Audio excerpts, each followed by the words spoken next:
ఈ ఏడాది అధిక మాసం వల్ల పండుగల తేదీల్లో గందరగోళాలు నెలకొన్నాయి. తెలుగు పంచాంగం ప్రకారం పెద్ద పండుగలు అన్నీ కూడా ఈసారి 2 రోజులొచ్చాయి. దీంతో చాలా చోట్ల ఏ రోజు పండగ జరుపుకోవాలనేది క్లారిటీ లేకుండా పోయింది. ఇప్పుడు ఆ తికమక సంక్రాంతి పండుగపై పడింది. సంక్రాంతి పండుగను ఏ రోజు జరుపుకోవాలి? పంచాంగం ప్రకారం ఎలా ఉంది? క్యాలెండర్లో ఏముంది? ప్రభుత్వం సెలవు ఎప్పుడు ఇచ్చింది అనేది ఇప్పుడు చూద్దాం. సంబరాల సంక్రాంతి మరోసారి తెలుగు లోగిళ్లలో ఉత్సాహం నింపేందుకు సిద్ధమవుతుంది. పల్లెల్లోనే కాదు పట్టణాల్లోనూ పండగ వాతావరణం ముందే మొదలైంది. తెల్లవారుజామునే ఇంటి ముందు వేసే రంగురంగుల ముగ్గులు, వాటి మధ్యలో గొబ్బెమ్మల అలంకరణ, పూలతో నిండిన ముంగిళ్ళు సంక్రాంతి రాకను చాటుతున్నాయి. హరిదాసుల కీర్తనలు, గంగిరెద్దుల సందడి, పిల్లల గాలిపటాల హడావుడి ఇవన్నీ కలిసే సంక్రాంతిని నిజమైన ప్రజల పండుగగా నిలబెడతాయి. సంక్రాంతిలో ఉన్న గొప్పతనం ఏంటంటే ఖండాలు దాటి వెళ్ళిన వారిని సైతం గుమ్మం చేరేలాగా చేస్తుంది ఈ పండగ. ఇక ఇందులో కొత్త అల్లుళ్ళ జోరు మామూలుగా ఉండదు.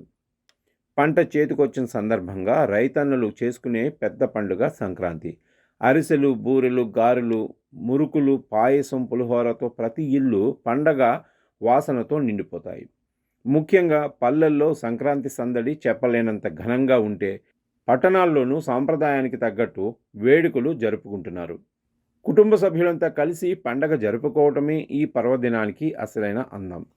అయితే ఈసారి అధిక మాసం కారణంగా పండుగల తేదీల్లో గందరగోళం నెలకొంది. పెద్ద పండుగలు అన్నీ కూడా 2 రోజులు చేసుకున్నాం మనమంతా.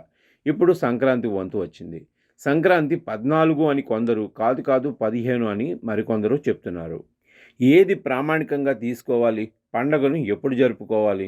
జ్యోతిష పండితుల ప్రకారం మకర సంక్రాంతి అంటే సూర్యుడు ధనురాశి నుంచి మకర రాశిలోకి ప్రవేశించే శుభక్షణం.